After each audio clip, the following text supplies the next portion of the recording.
Welcome to the Nevis Newscast for Tuesday, October 16th, 2018. I'm Donis Wilkinson Keynes. Our actions are our future is the theme for World Food Day today, Tuesday, October 16th. In delivering an address to mark today's observance of World Food Day, the Honorable Alexis Jeffers said the Ministry of Agriculture has been pushing the agenda of food security, which is also in keeping with the global objective of zero world hunger by 2030. The Ministry of Agriculture and Nevis frequently partners with and support activities in the Ministry of Health and Education. We recognize that these sectors are critical to the broad-based success of food and nutrition security in our nation.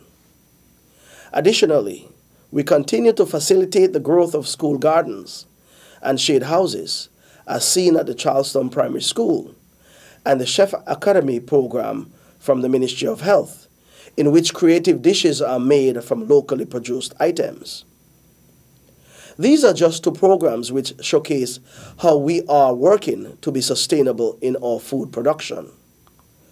Over the last year, with the help of the Republic of China Taiwan, the ministry was able to acquire farm machinery, including 2 tractors and a backhoe, which will enable us to make our work easier and assist farmers with land preparation for planting and producing. The Minister of Agriculture is inviting persons to participate in the week of activities. As we observe the activities this week, I remind you of the theme, Our Actions, Our Future. The activities being organized by the Department of Agriculture will highlight our actions on the island of Nevis to achieve zero hunger by the year 2030. During our week of celebrations, October 14th to the 19th, the general public is invited to participate and become aware of what takes place in agriculture. Meantime, earlier today, the Department of Agriculture hosted one of its activities for World Food Day, which is in the form of a tasting showcase. Communications Officer in the Ministry of Agriculture, Rohan Isles, was on the scene and gave this report. The Ministry and Department of Agriculture concludes another successful event that has been a part of the week of activity centered around World Foods Day for 2018. The theme, of course, is Our Actions, Our Future. A zero hunger world is still possible for 2030. That comes from the Sustainable Development Goal number 2. We are here at RAMS, a very, very, very good supporter of the Department of Agriculture, where we just completed a tasting of our mango-based products, particularly the smoothie. It was a successful event. It tastes just like pulp. It's very nice, very refreshing, I would say. Great job, great job.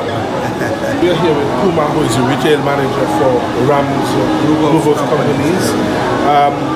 RAMS and the Nevis Department of Agriculture and the Ministry have had wonderful relations over the years. We're here at the supermarket having a tasting of our mango-based smoothie and great product. Tell us about our relationship on your end. We are always here to promote all local products, locally grown, locally manufactured, locally made. And as you can see, the public is very happy with the tasting. I think everybody is going out of the store smiling. I myself have sampled it. It's a real great product. Besides, mango is one of my favorites, but it's a real nice product, refreshing, and as I say, it tastes real good. Department and Ministry of Agriculture would like to express our thanks to not just RAMS, but to Value Mart and Best Buy Gingerland for supporting this initiative. We hope that you join us for the rest of the events for the week. Tomorrow we have the commissioning of the processing plant at the abattoir, and Thursday we launch our aquaponics at the Prospect Farms. For the Ministry of Agriculture, I am Ron Isles. The participating businesses were RAMS Supermarket, Best Buy Supermarket in Gingerland, and Hosford's Value Mart. Other activities which will be hosted by the Department of Agriculture in observance of World Food Day are the commissioning of the processing wing of the Abattoir Division on Wednesday, October 7th at 10 a.m., Thursday, October 18th, will see the commissioning of the aquaponics project at the Prospect Experimental Station at 10 a.m. The week of activities will culminate on Friday, October 19th, with a sale at the George Mowbray Hanley Market Complex in Charlestown, where items from the agro-processing unit as well as the abattoir division will be on sale from 9 a.m. to 3 p.m. As the Nevis Cooperative Credit Union prepares to celebrate International Credit Union Day on Thursday, October 18th, the financial institution is once again paying homage to its pioneers for their contribution. The Nevis Cooperative Credit Union has been in business for 46 years, and the General Manager, Sidney Newton, notes this was made possible by the pioneers. For it is because of their hard work in laying the foundation for the Nevis Cooperative Credit Union why we are here and doing what we are doing today. And so we think of persons such as Ingle Blackett, founder, Anthony Horner, Spencer Byron, Anne-Marie Keynes, Harry Maynard, Eileen Blackett, Cicely Grell Hall, Crispin Foy, all of whom are deceased. We think of other persons who contributed in the very early years, such as Spencer Howell, Arthur Evelyn, Warner Revere, Eversley Pemberton, Joseph Parry, Eugenie Hector, Janet Grell Hall, Alvis Dyer, Janet Claxton, Wellington Paris, Earl Paris, Kamala Hanley, Egypt Ward, and many others, whose names are too numerous to mention. And so, we want to thank them for their contribution, for their service to the credit union movement, and we continue to build on their early work and to make the credit union what we envision it to be for the future. The Nevis Cooperative Credit Union will celebrate International Credit Union Day Thursday, October 18th, with an address by President Vernice Walters, as well as a health fair for members. The big event for that day would be a health fair organized and delivered by Dr. Linton Leiber Jr., grandson of our pioneer Wilbert Edmund Ingle Blackett, OBE, deceased. And this is in honor of, Mr. Blackett's contribution to the credit union movement in Nevis and in St. Kitts and the wider Caribbean. We want the membership and the general public to be a part of our celebration this year. Come visit us sometime during the week, especially at the health fair, where glucose tests and blood pressure tests and other tests which the doctor will be preparing for all those who will come, and to ensure that your health is in good stead. The health fair will be conducted in the parking lot in front of the credit union building, the new building, the Ingle Blackett building, and there will be some tents erected there where members would be served. This year, the World Council of Credit Unions celebrates the 70 years of International Credit Union Day celebrations under the theme, Find Your Platinum Lining.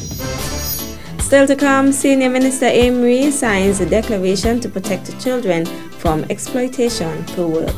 The details after this break.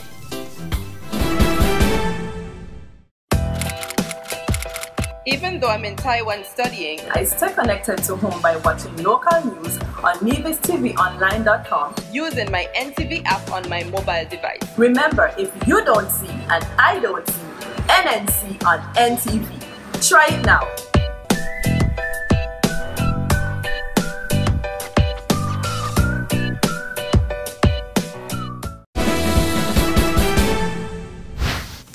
Welcome back.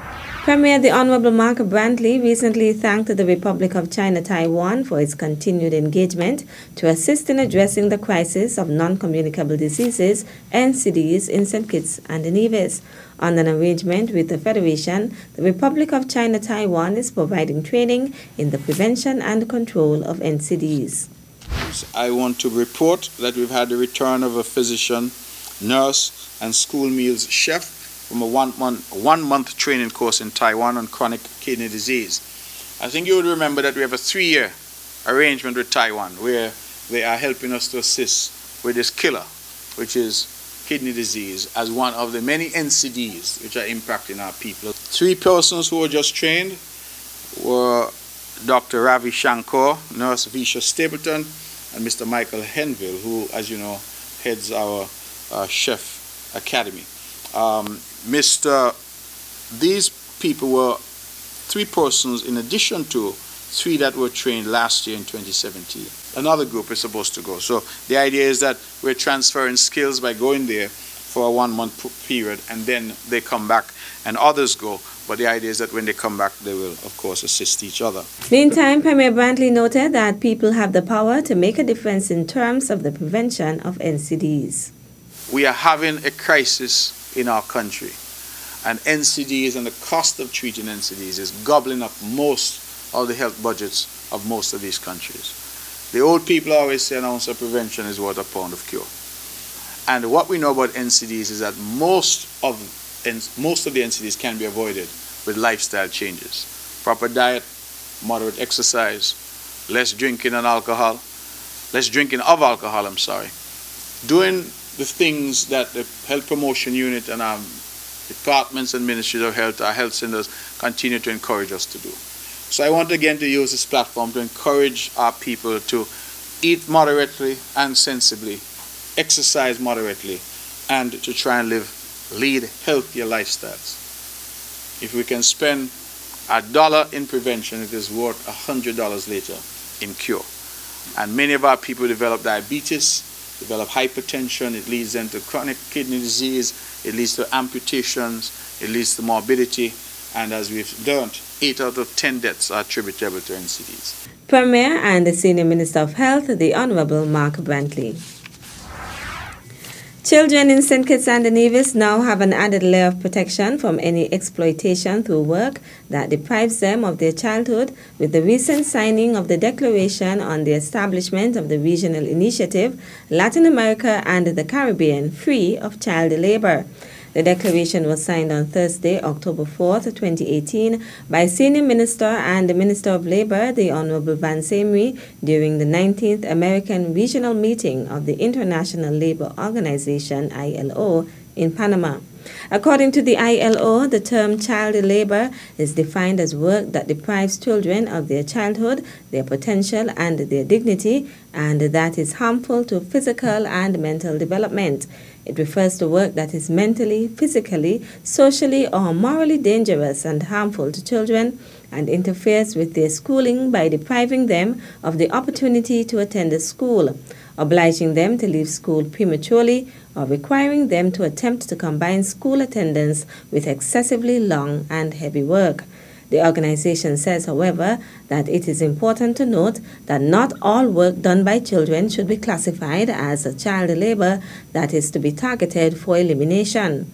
Children's or adolescents' participation in work that does not affect their health and personal development or interfere with their schooling is generally regarded as being something positive. This includes activities such as helping their parents around the home, assisting in a family business, or earning pocket money outside school hours and during school holidays. These kinds of activities contribute to children's development and to the welfare of their families. They provide them with skills and experience and help to prepare them to be productive members of society during their adult life.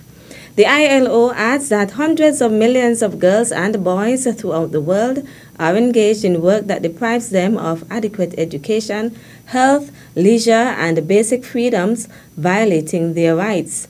Of these children, more than half are exposed to the worst forms of child labor, such as work in hazardous environments, slavery, or other forms of forced labor, illicit activities such as drug trafficking and prostitution, as well as involvement in armed conflict. That's how we end this edition of the Nevis Newscast. On behalf of all of us here at the Department of Information, thank you for viewing.